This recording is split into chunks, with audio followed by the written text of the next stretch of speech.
الحمدللہ الحمدللہ رب العالمین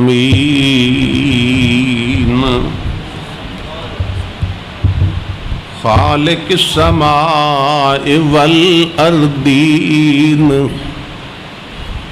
الصلاة والسلام علی سید المرسلین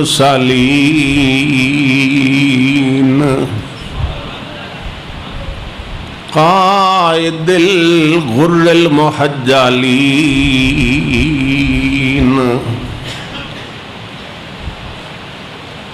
سیدنا و نبینا و شفیعنا و نجینا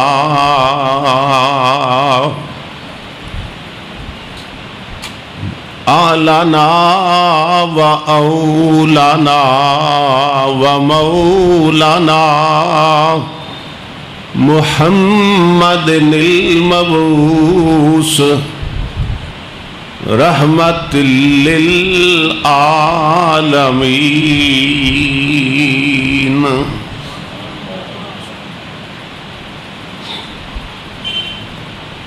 وعلى آلہ وأصحابہ الکاملین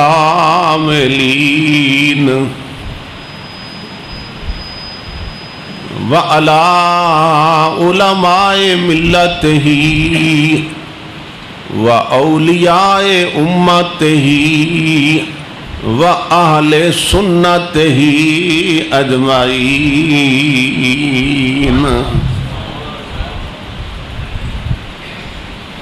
اما بعد فاعوذ باللہ من الشیطان الرجیم بسم اللہ الرحمن الرحیم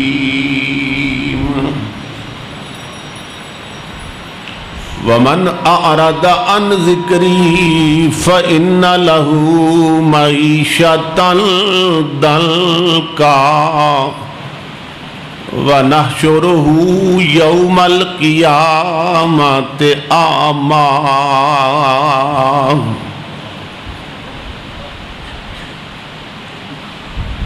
قال رب لم حشرتني أعمى وقد كنت بصيرا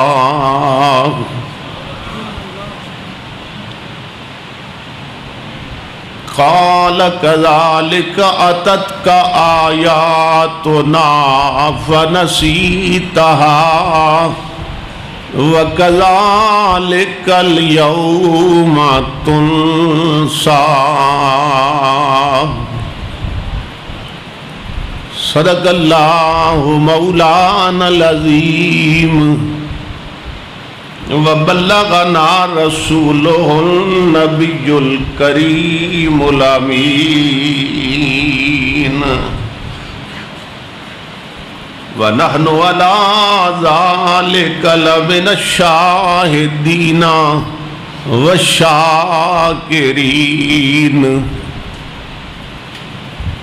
وَالْمُطْمَئِنِّينَ وَالْآمِنِينَ وَالْمُوقِنِينَ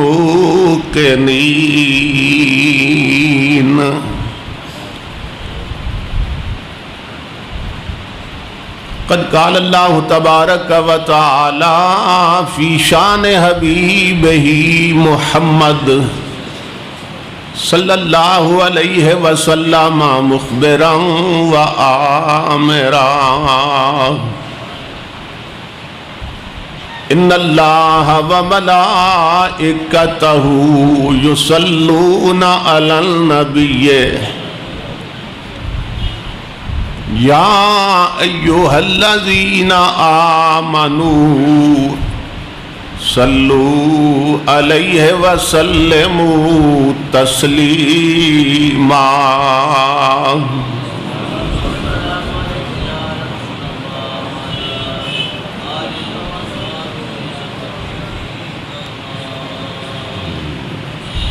لائق صد احترام معزز حاضرین و سامعین، اللہ رب العزت کا لاکھ لاکھ شکر ہے کہ جس نے اپنی توفیق خاص سے آپ کو اور مجھے رمضان شریف کی ان مبارک ساعتوں میں اور جمعۃ المبارک کی ان سعید گھڑیوں میں اپنی پاک بارگاہ میں حاضری کا شرف عطا کیا اور اپنی برکات سمیٹنے کی توفیقات سے نوازا۔ آج جس عنوان پہ میں گفتگو کی سعادت حاصل کرنا چاہتا ہوں اس کا تعلق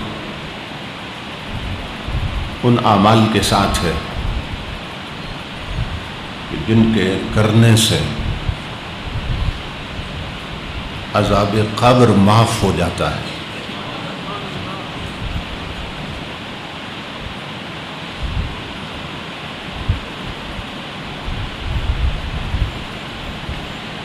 قبر کا عذاب حق ہے،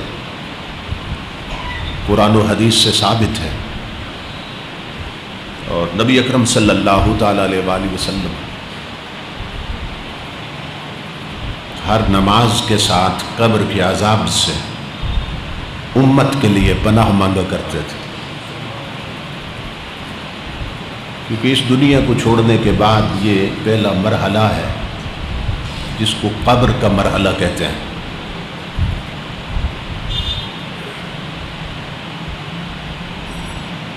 بہت دہشت ناک، بہت ہیبت ناک، بہت دردناک۔ تو بہت سے اعمال ایسے ہیں کہ جن کے سبب سے اللہ رب العزت قبر کا عذاب معاف کر دیتا ہے اور اس سے اپنے بندوں کو محفوظ کر دیتا ہے۔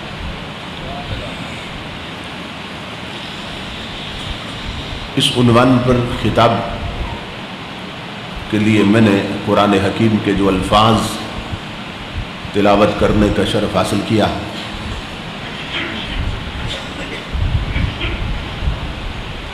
ان میں اللہ پاک نے عذاب قبر کا ذکر کیا ہے۔ فرمایا وَمَنْ أَعْرَضَ عَنْ ذِكْرِي فَإِنَّ لَهُ مَعِيشَةً ضَنْكًا، کہ جو لوگ ہماری یاد سے اور ہمارے ذکر سے منہ پھیر لیتے ہیں ہم ان کی قبر کی زندگی تنگ کر دیتے ہیں۔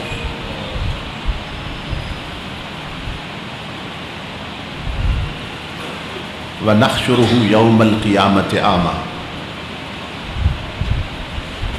اور اس سے اگلا عذاب یہ ہوگا کہ قیامت کے دن انہیں قبر ہی سے اندھا کر کے اٹھائیں گے۔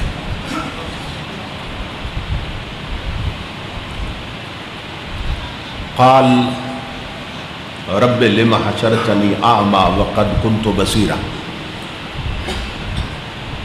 تو جب وہ نابینا ہو کے قبر سے اٹھے گا حشر کے میدان میں، عرض کرے گا مولا دنیا میں تو میں آنکھوں والا تھا، آج اندھا کیسے ہو گیا؟ اللہ رب العزت فرمائے گا قال کذالک اتتک آیاتنا فنسیتها وکذالک اليوم تنسی، یاد کر میری آیتیں تجھ تک پہنچی تھی، میرا قرآن تجھ تک پہنچا تھا، تو نے اسے بھلا دیا، اس کی تعلیمات پہ عمل نہیں کیا، تو آج ہماری رحمتوں نے تیرا ساتھ چھوڑ دیا۔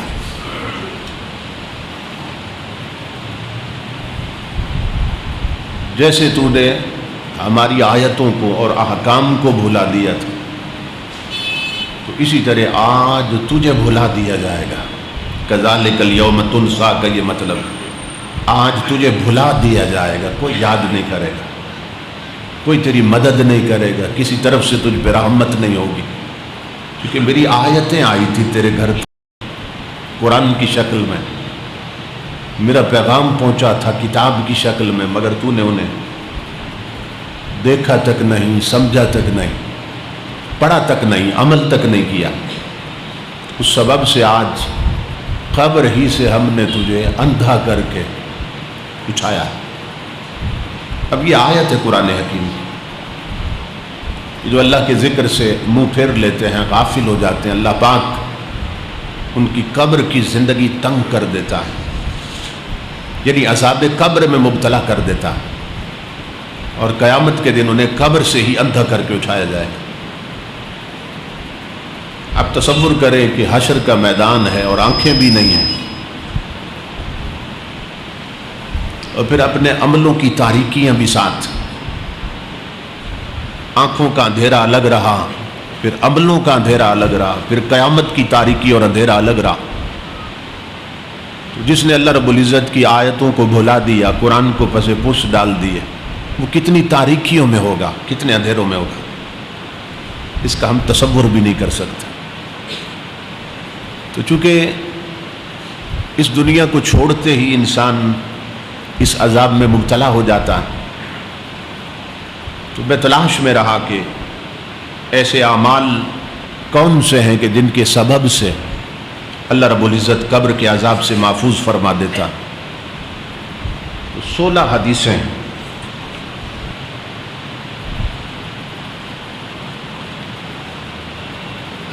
ہاں 16 حدیثیں میری نظر سے گزری کہ جس میں نبی اکرم صلی اللہ تعالیٰ علیہ وآلہ وسلم نے مختلف اعمال کا ذکر کیا کہ جن کے کرنے والوں کو قبر کا عذاب نہیں ہوتا۔ اس میں کچھ چیزیں بہت آسان بھی ہیں، ہر شخص کر سکتا ہے، بلکہ میں تو سمجھتا ہوں ساری آسان ہیں۔ نبی اکرم صلی اللہ تعالیٰ علیہ وآلہ وسلم نے فرمایا، من مات فقد قامت قیامتہ، جو مر گیا اس کی قیامت شروع ہو گئی۔ تو یہ نہ سمجھیں کہ قبر کی زندگی کے بعد پھر جب حشر میں جانا ہے تو عذاب ہونا ہے یا حساب ہونا ہے، نہیں، مرنے کے فوراً بعد ہی قبر یا تو جنت کا باغ بن جاتی ہے یا جہنم کا گڑھا بن جاتی ہے۔ اس لیے میرے بھائیوں اور میرے بزرگوں، ان چیزوں کو خود بھی یاد رکھیں۔ سیڑھی بن رہی ہے، جب تیار ہو جائے تو اپنے گھروں تک پہنچائیں، لیڈیز تک، اس لیے کہ نبی اکرم صلی اللہ تعالیٰ علیہ وآلہ وسلم نے فرمایا کہ معراج کی رات جب میں نے جہنم کو دیکھا تو فرأیت اکثر اہلھا النساء، تو میں نے اپنی امت کی عورتوں کی اکثریت جہنم میں جلتی دیکھی۔ ہمارے گھروں میں جو لیڈیز ہیں ان کی میجارٹی اور اکثریت حضور نے جہنم میں عذاب میں مبتلا دیکھی، تو ہمیں ان کی فکر کرنی چاہیے۔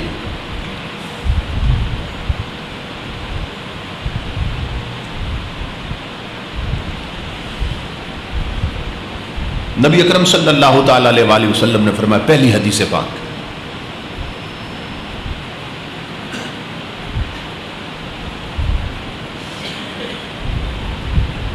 حضرت عبد الرحمن بن سامورہ حضور کے صحابی ہیں، وہ روایت کرتے ہیں کہ نبی اکرم صلی اللہ تعالیٰ علیہ وآلہ وسلم ایک دن تشریف لائے، ہم غلام بیٹھے تھے، فقال، امام الانبیاء نے فرمایا، آج رأیت رجلا من امتی، میں نے اپنی امت کے ایک شخص کو دیکھا ہے، قد بسط اللہ علیہ عذاب القبر، اللہ رب العزت نے اس پہ قبر کا عذاب مسلط کر دیا تھا۔ قبر میں پہنچا تو اس کے بد اعمال بد کا عذاب اس پہ مسلط کر دیا گیا۔ امام الانبیاء فرماتے ہیں، فجاء وضوءہ فاستنقذہ من ذلک، کہ وہ چونکہ وضو اچھے طریقے سے کرتا تھا، ٹھہر ٹھہر کے پوری توجہ اور دھیان سے، کوئی جگہ خشک نہ رہ جائے، تو امام الانبیاء فرماتے ہیں کہ اس کا یہ عمل آیا اور اسے عذاب سے بچا لیا۔ صرف توجہ اور دھیان سے وضو کرتا تھا، اور اس احتیاط کے ساتھ وضو کرنے کے عمل نے اسے قبر کے عذاب سے بچا لیا۔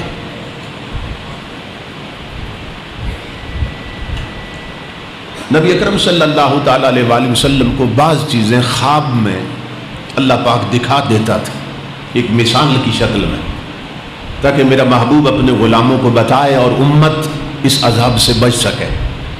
تو حضور فرماتے ہیں میں نے دیکھا کہ ایک شخص قبر میں گیا اور اس پہ عذاب مسلط ہو گیا، تو اس کا اچھے طریقے سے وضو کرنے کا عمل آیا اور اسے قبر کے عذاب سے محفوظ کر دیا۔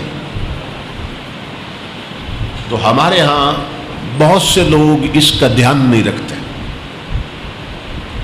وضو کرتے ہوئے آپ دیکھیں،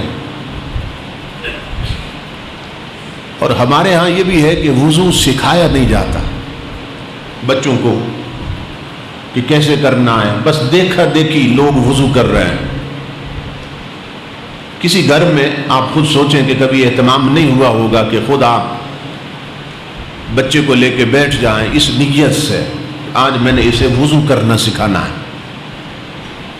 کہ حضور کی سنت کے مطابق وضو کیسے کرتے ہیں۔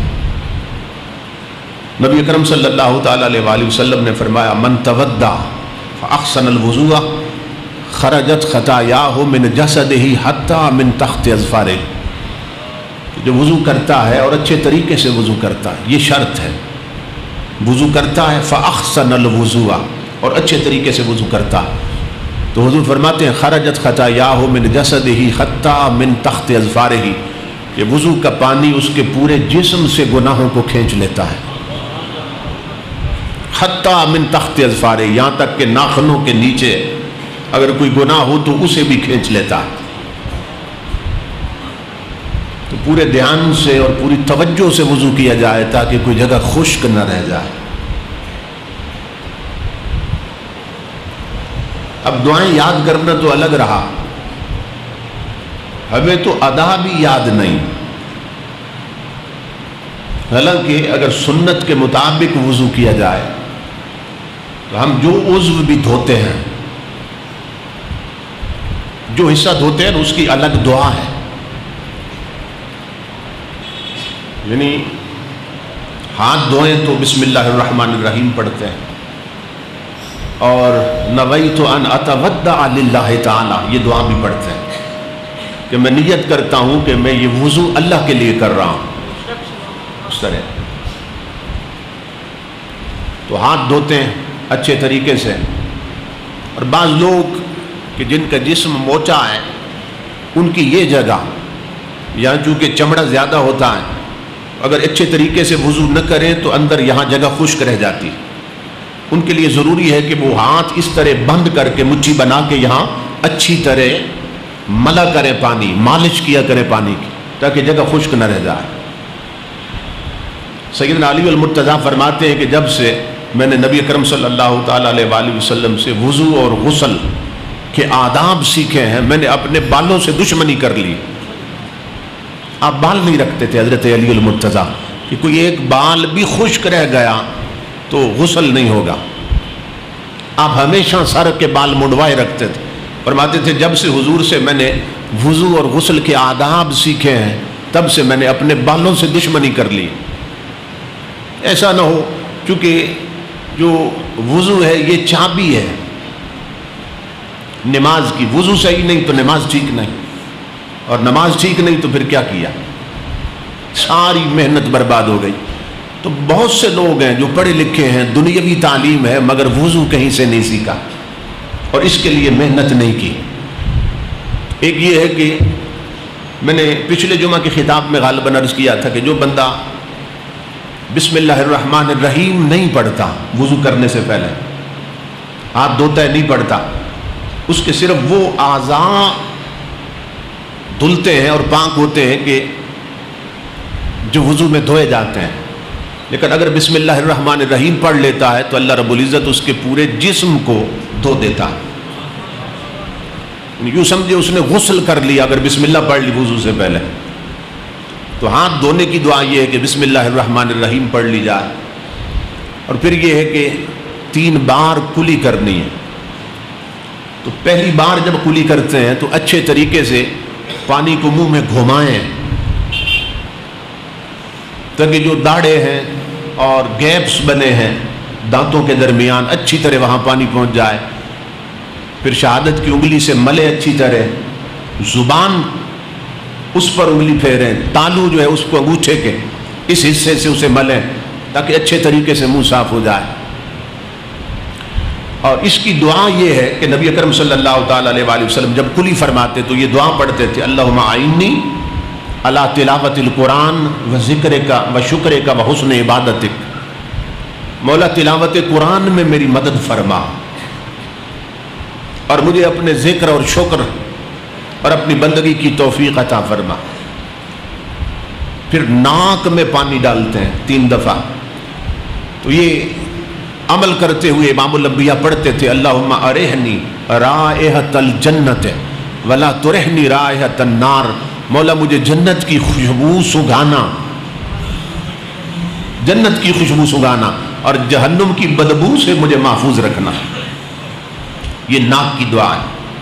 تو بہت سے لوگ ہیں جو ناک صاف کرنا نہیں جانتے. شرعی تقاضے کیسے ہیں، کس انگلی کے ساتھ ناک کو اندر سے صاف کرنا ہے. تو یہ ناک کے جو نتنے نرم حصہ ہے یہاں تک پانی پہنچانا ضروری ہے.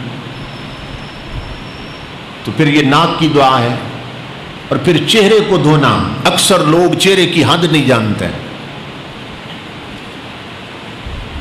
ایک تو یہ ہے کہ پیشانی کے جہاں سے بال شروع ہوتے ہیں وہاں سے لے کر ٹھوڑی تک یہ سارا چہرہ ہے. اور پھر یہ ہے کہ یہ تو لمبائی میں ہے نا، تو چوڑائی میں یہ کان کی لو جو ہے، کانوں کا حصہ جہاں سے کان کی حد شروع ہوتی یہاں تک یہ سارا چہرہ ہے. اور بہت سے لوگ پانی ڈالتے ہیں مگر یہ جگہ خشک رہ جاتی ہیں. تو اس جگہ بطور خاص 1-2 انگلیاں مار کے اچھی طرح مالش کریں جب پہلی دفعہ چہرے پہ پانی ڈالیں تاکہ یہ جگہ خشک نہ رہ جائے. آپ تصور کریں بہت سے لوگ ان کی یہ جگہ خشک رہتی ہے، یہ جو بالکل کانوں کے ساتھ چہرہ دھونا نہیں جانتے کہ کس طریقے سے دھونا. تو نبی اکرم صلی اللہ تعالیٰ علیہ وآلہ وسلم جب چہرہ اقدس پہ پانی ڈالتے تو حضور یہ دعا مانگتے تھے، اللہم بید وجہی یوم تبید وجوہ. میرے اللہ میرے چہرے کو اس دن روشن رکھنا جس دن چہرے چمک رہے ہوں گے. یہ حضور صلی اللہ علیہ وسلم دعائیں مانگتے تھے.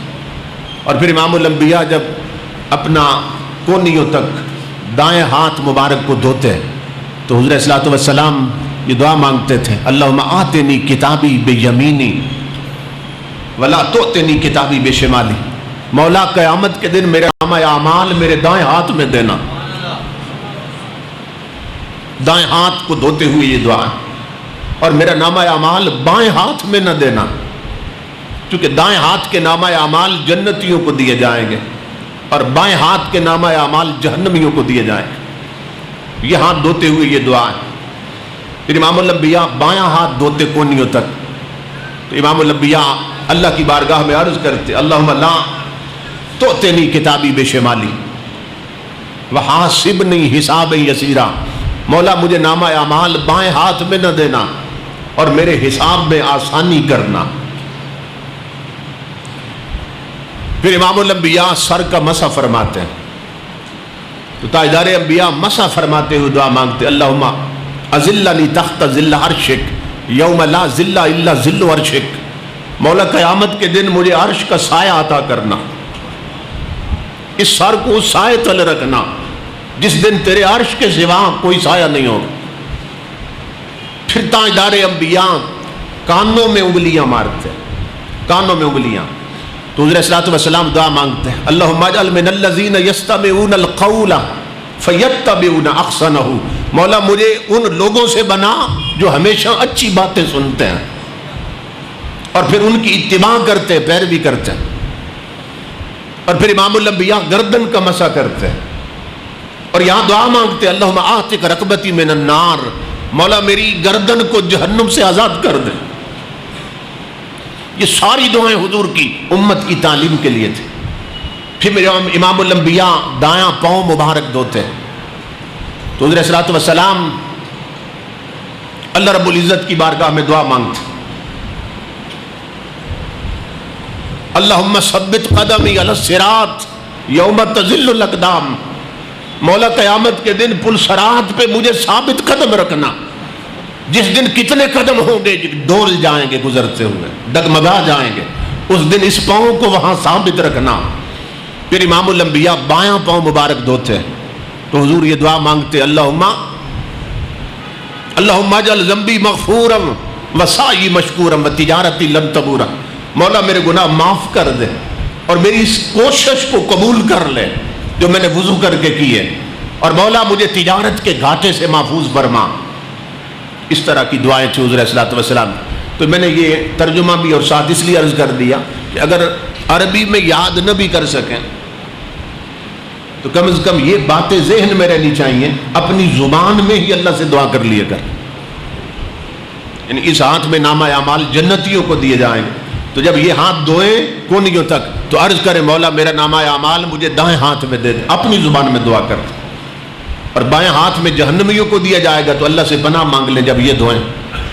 تو ہر عضو پہ غور کریں گے نا تو خود بات ذہن میں آئے گی۔ کانوں کا جب مسح کرنا انگلیاں پھیرنی ہے تو مولا مجھے اچھی باتیں سننے کی توفیق عطا۔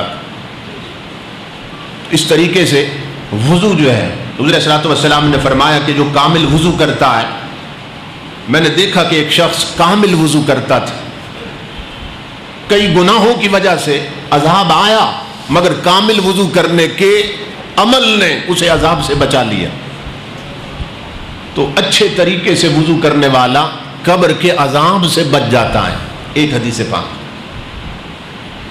دوسری حدیث پاک امام الانبیاء نے فرمایا اللہ رب العزت شہید کو 6 فضیلتیں عطا کرتا ہے، شہید کو 6 عزتیں عطا کرتا ہے۔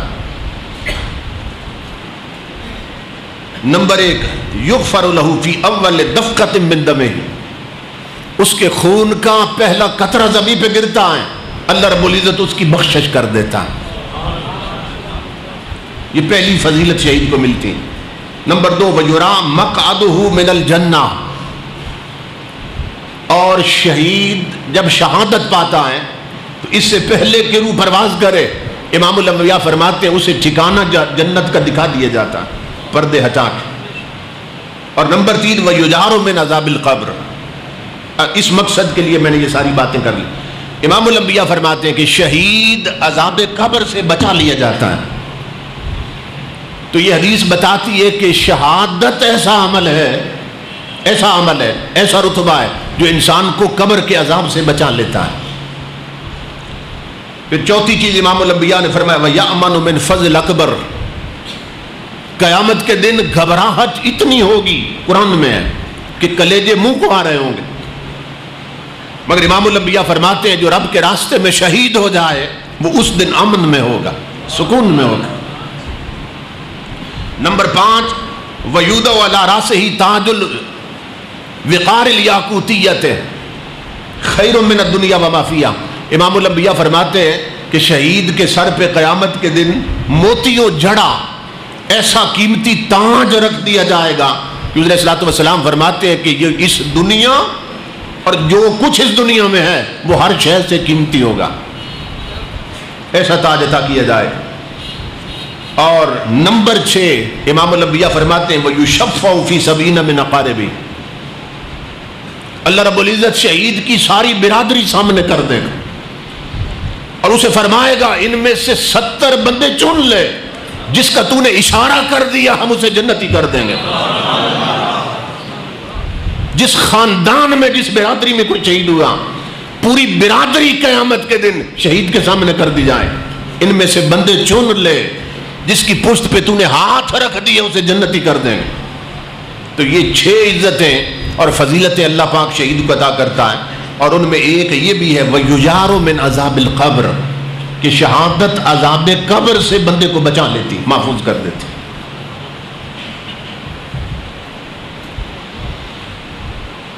تیسری حدیث نبی اکرم صلی اللہ تعالی علیہ وآلہ وسلم نے فرمایا، حضرت سلمان فارسی سے روایت،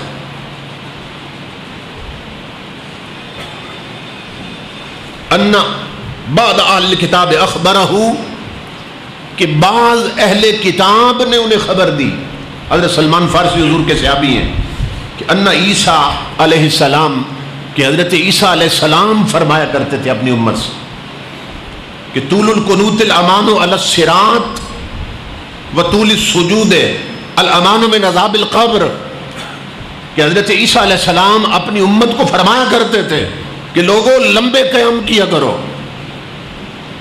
جب نفل پڑھو تو لمبا قیام کیا کرو، اور رب سے جب دعا مانگو تو لمبی دعائیں کیا کرو۔ کیوں؟ آپ نے فرمایا کہ یہ دونوں عمل بندے کو قبر کے عذاب سے بچا لیتے ہیں۔ لمبا قیام کرنا اور لمبی دعا مانگنا، یہ کس کے لیے؟ جو بندہ تنہا نماز پڑھ رہا ہو۔ یاد رکھیے، یہ نہیں ہے کہ جو امام نماز پڑھا رہا ہے وہ لمبا کرے، نہیں۔ حضور صلی اللہ علیہ وسلم نے فرمایا پیچھے مریض بھی کھڑے ہوتے ہیں، پیچھے بوڑھے کھڑے ہوتے ہیں، پیچھے بہت سے لوگ ہیں جن کے کوئی ذاتی کام ہے بہت ضروری، تو حضور نے فرمایا کہ امام کو چاہیے کہ لمبی قرات نہ کرے۔ آپ نے فرمایا کہ جب تنہا پڑھے تو جتنا مرضی ہے لمبا پڑھے، لیکن جب جماعت کرائے تو پھر مختصر کرے۔ فَلْيُخَفِّفْ، حدیث کے لفظ تخفیف کرے اس میں۔ تو لمبی دعا کرنا اور لمبا قیام کرنا قبر کے عذاب سے بچا لیتا ہے۔ اب بہت سے لوگ ہیں جو یہ سوچ سکتے ہیں کہ ہمیں تو کوئی لمبی صورت نہیں آتی تو لمبا قیام کیسے کریں گے؟ تو اس کا طریقہ یہ ہے کہ کل شریف تو آتی ہے نا، تو کل شریف کو آپ بے شک 50 دفعہ پڑھ لیں، لمبا قیام ہو جائے گا۔ 100 دفعہ پڑھ لیں، لمبا قیام ہو جائے گا۔ اس کا پھر طریقہ یہ، جو صورت آتی ہے اسے بار بار پڑھتے رہے، لمبا قیام ہو جائے گا۔ یعنی ہم نفلوں میں یہ کر سکتے ہیں، عشاء کے نفل پڑھتے ہیں لمبے پڑھ سکتے ہیں، اسی طرح زور کے نفل لمبے پڑھ سکتے ہیں، اس میں لمبا قیام اور لمبی دعا۔ اور دعا کا ادب یہ ہے کہ دعا میں پوری توجہ اور دھیان رب کی طرف ہونا چاہیے، کیونکہ اس بندے پہ اللہ رب العزت غصہ کرتا ہے، غضبناک ہوتا ہے کہ جو دعا رب سے کر رہا ہے اور دھیان بندوں کی طرف۔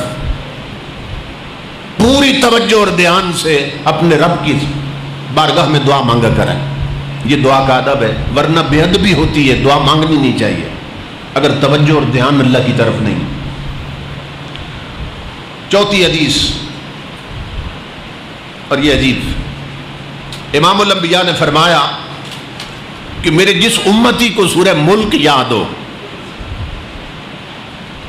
سورہ ملک یاد ہو اور وہ پڑھتا ہو اسے، کبھی نفلوں میں پڑھتا ہے اور رات کو سونے سے پہلے پڑھتا ہے، امام الانبیاء فرماتے ہیں کہ جب وہ قبر میں جاتا ہے میرا غلام، عذاب کے فرشتے آتے ہیں تو ادھر سورہ ملک بھی پہنچ جاتی ہے، قبر میں پہنچ جاتی، ادھر عذاب کے فرشتے آتے ہیں، ادھر سورہ ملک بھی آتی ہے، اور امام الانبیاء فرماتے ہیں اللہ رب العزت سے جھگڑا شروع کر دیتی ہے۔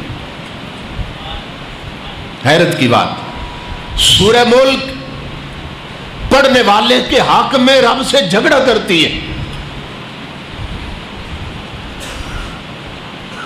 اور کیا کہتی ہے؟ مولا میں اس کے سینے میں ہوں جس کی طرف عذاب کے فرشتے آئے ہیں اور اسے عذاب دینا چاہتے ہیں، یا تو کہہ دے میں تیرا کلام نہیں ہوں، اور یا پھر عذاب کے فرشتے واپس لوٹا۔ جھگڑا کرتی اللہ سے، یا مجھے اپنی کتاب سے مٹا دے مولا، سورہ ملک کہتی، یا عذاب کے فرشتے لوٹا، اس بندے کے سینے میں محفوظ ہوں میں، اور پھر اسے عذاب آ رہا ہے۔ جب یہ جھگڑا کرتی ہے نا اللہ سے، اب اللہ کیا فرماتا ہے حدیث میں؟ اللہ فرماتا ہے اذهبی فقد وهبته لک، اللہ فرماتا ہے خوش ہو جا سورہ ملک، تیری وجہ سے میں نے اس کی بخشش کر دی ہے۔ صرف 2 رکوع ہیں سورہ ملک، صرف 2 رکوع ہیں، جو اسے قیام میں پڑھے، نفلوں میں پڑھے، جو اسے سونے سے پہلے پڑھ لے، یہ جھگڑا کرتی ہے۔ اللہ فرماتا ہے تیری وجہ سے، جہاں سورہ ملک تیری خاطر میں نے بخش دیا، وَشَفَّعْتُكَ فِيهِ، اور تیری سفارش میں نے اس کے حق میں قبول کر لی، عذاب پلٹ جاتا ہے۔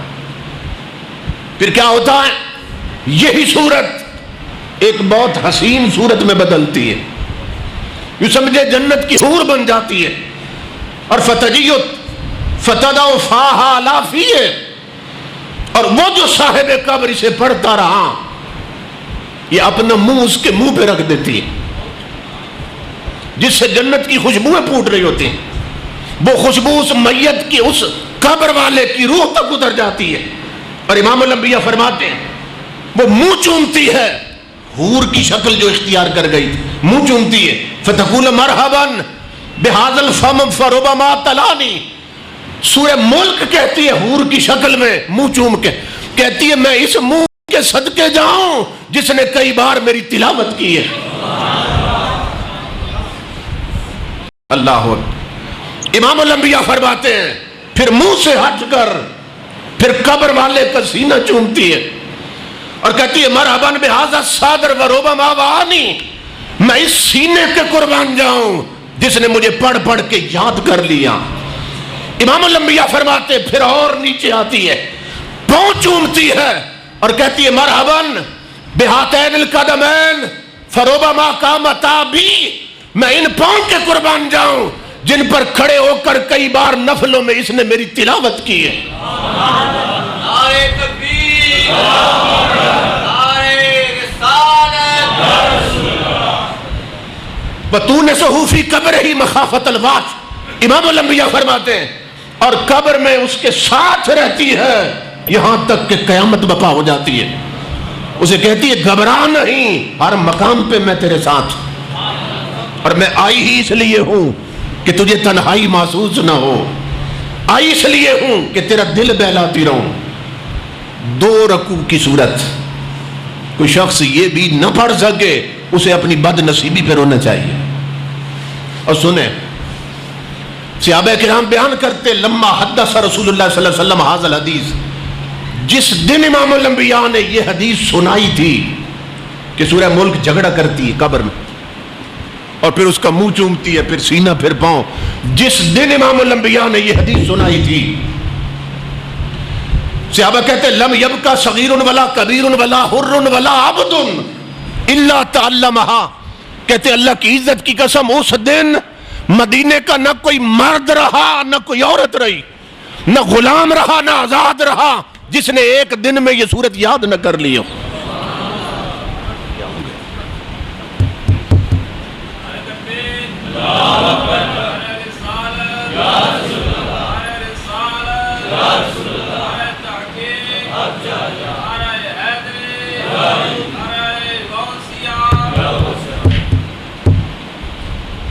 صحابہ کہتے ہیں امام الانبیاء نے جس دن یہ حدیث سنائی اور سورہ ملک کی یہ فضیلت بیان کی، نہ کوئی بڑا رہا نہ کوئی چھوٹا اور نہ کوئی آزاد رہا نہ غلام کہ جس نے یہ صورت یاد نہ کر لی.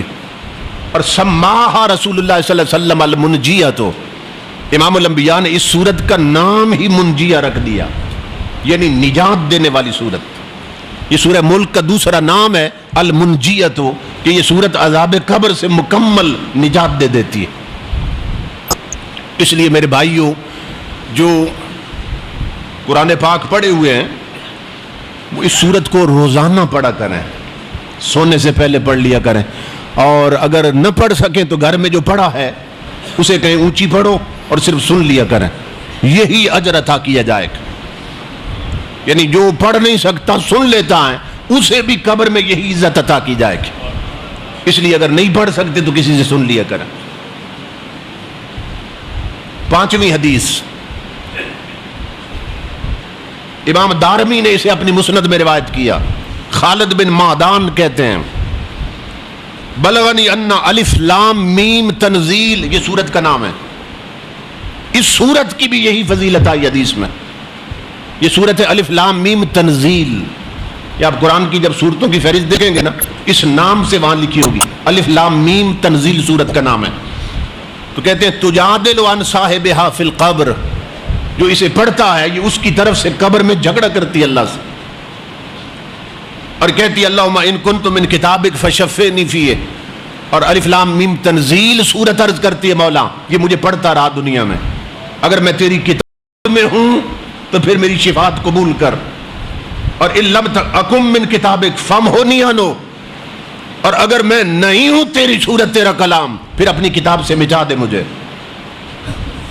اور اس میں امام الانبیاء فرماتے ہیں کہ یہ جو صورت ہے اس کا حال یہ ہوتا ہے بچانے کا کہ انہا تکون کالطیر تجعل جناحہا علیہ، کہ یہ ایک پرندے کی شکل میں بدل کر پوری قبر کو میت سمیت اپنے پروں میں ڈھانپ لیتی ہے،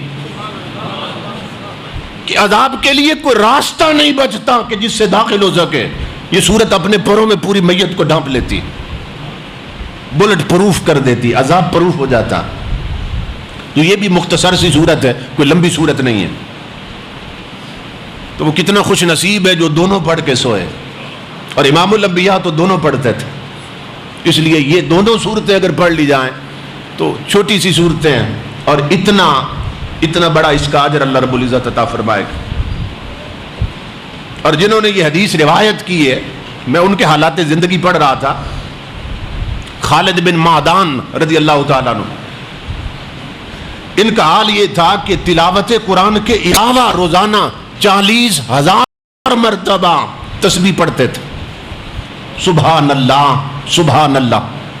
اور اس وقت چونکہ یہ تسبیح نہیں تھی جس پہ کاؤنٹ کرتے ہیں، یہ جو تسبیحوں پہ ہم پڑھتے یہ نہیں تھی، اس وقت انگلیوں پہ پڑھتے تھے. جنہوں نے یہ حدیث روایت کی ہے نا، حضرت خالد بن معدان 40,000 بار روزانہ تلاوت قرآن کے علاوہ سبحان اللہ انگلیوں پہ پڑھتے تھے. اور عجیب بات یہ ہے کہ تابعین بیان کرتے ہیں، کہتے اللہ کی عزت کی قسم جب یہ فوت ہو گئے ہم تختے پہ انہیں غسل دے رہے تھے اور یہ انگلیوں پہ تسبیح پڑھ رہے تھے. وہ انگلیاں جو عادی ہو گئی تھی پڑھنے کی، تختے پر بھی موت آ چکی ہے مگر رب کی تسبیح نہیں بھولی. کہتے ہم غسل دیتے رہے، انگلیاں ہلا کے تسبیح پڑھتے رہے. اب تصور کر، ایسی لا پریت محمد جگتے روے کہانی. یار کا نام ایسے لیا، مرنے کے موت بھی وہ ذکر چھڑوا نہیں سکے. تختے پہ بھی انگلیاں ہل رہی تھیں اور تسبیح پڑھ رہے تھے. اللہ. تو سورہ الف لام میم تنزیل بھی عذاب قبر سے مکمل طور پر پڑھنے والے کو بچا لیتی ہے. نمبر 6 حدیث پاک، امام الانبیاء نے فرمایا جو شخص رات کے وقت رب کی رضا کے لیے سورہ یاسین پڑھتا ہے، سورہ یاسین، اللہ رب العزت اسے عذاب قبر سے بچا لیتا ہے. اور اس پر امام یافعی بزرگ گزرے ہیں، روض الریاحین میں انہوں نے ایک واقعہ نقل کیا ہے. فرماتے ایک بزرگ مجھے فرمانے لگے کہ ہم نے ایک میت کو دفن کیا، جنازہ پڑھایا، دفن کیا اسے، لوگ چلے گئے، میں قبر پہ بیٹھا تھا. فرماتے قبر سے نا اندر سے مار پڑنے کی آواز آنے لگی، جیسے کسی کو مار پڑ رہی ہے. کہتے میں قبر پہ بیٹھا تھا، دیکھ رہا تھا. تھوڑی دیر کے بعد قبر سے کالے رنگ کا کتا نکلا. میں نے اسے پوچھا تو کیا شے ہے؟ اس کتے سے کہا قبر سے نکلا ہے. تو کیا چیز ہے؟ کہنے لگا اس میت کے برے عمل ہوں. میں نے کہا مار کسے پڑ رہی تھی؟ کہنے لگا مجھے پڑ رہی تھی. میں نے کہا کون مار رہا تھا؟ کہنے لگا یہ سورہ یاسین پڑھتا تھا اور جو سورت تلاوت کرتا تھا انہوں نے مار مار کے مجھے قبر سے نکال دیا.